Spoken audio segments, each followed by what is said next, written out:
धर्माचे पालन करणे पाखंडी खंडन करणे पाखंडी खंडन. छत्रपती शिवाजी महाराजांनी तुकोबारांचं कीर्तन ऐकलं. तुकोबारांच्या कीर्तनातून छत्रपती शिवराय प्रभावित झाले आणि स्वराज्य स्थापनेपेक्षा मी संकीर्तन करून स्वतःचं आत्मउद्धारण घ्यावं आणि दराखोऱ्यात जाऊन आपल्या स्वतःला समर्पित करावं अशी भावना अंतःकरणात प्रगट झाली. तेव्हा त्यांचा खिन्न झालेला चेहरा जेव्हा राष्ट्रमाता जिजाऊंनी पाहिला, त्या जिजाऊमातेने सोबत गेलेल्या तान्हाला विचारलं, ताना आज शिवबाजाराचं कुठं गेली होती?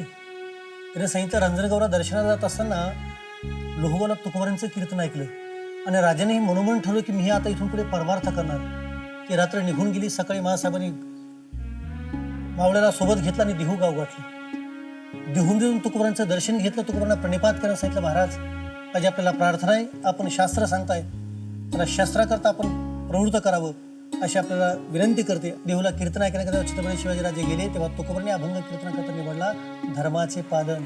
राजे, शास्त्र सांगणं हे जसं आमचं कर्तव्य आहे तसं शास्त्राचं रक्षण करणं हे तुमचं कर्तव्य आहे. त्यामुळे इथून पुढे धर्मरक्षणाची जबाबदारी ही तुमच्यावरती आहे. तर तुम्हाला कीर्तनकार होऊन चालणार नाही, तुम्हाला स्वराज्याचा राजा व्हावं लागेल. त्याकरता माझी आपल्याला आज्ञा आहे, आपण स्वराज्य स्थापन करावं. आम्ही आमच्याही कीर्तनातून तुमच्याकरता अनंत मावळे कसे जन्माला येतील, भगवत भक्त जन्मावे तसे देशभक्त आणि स्वराज्य भक्त जन्मावे याकरता आम्ही प्रयत्नशील करू.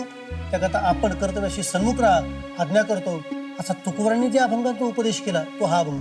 वारकरी संप्रदायाच्या इतिहासातील पहिली वेब मालिका पाहायला विसरू नका. लय भारी कीर्तनवारी या YouTube चॅनलवर लाईक आणि शेअर करा, पण सबस्क्राईब करायला विसरू नका.